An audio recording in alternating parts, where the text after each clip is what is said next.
మీ Srinivas Chauhan advocate. మిత్రులారా, ఒక ఇంటి పెద్ద, ఇంటి యజమాని లేకపోతే ఒక తండ్రి కుటుంబ అవసరాల కోసం అప్పు చేసి అప్పు తీర్చకుండానే మరణిస్తే ఆ అప్పులను తీర్చే బాధ్యత ఎవరికి ఉంటుంది?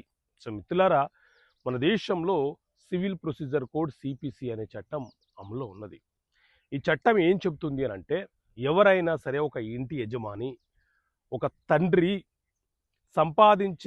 సంపాదించినటువంటి ఆస్తులను వారసులు, కొడుకులు, కూతుళ్ళు, భార్య, అతని తదనంతరము ఆస్తులను పంచుకునే హక్కును ఏ రకంగా అయితే కలిగి ఉంటారో, ధర్మ సిద్ధాంతం ప్రకారంగా ఆ తండ్రి కుటుంబ అవసరాల కోసము చేసినటువంటి అప్పులను కూడా ఆ వారసులు సమానంగా ఆస్తిని ఏ భాగ నిష్పత్తిలో పంచుకున్నారో అప్పులను కూడా అదే భాగ నిష్పత్తిలో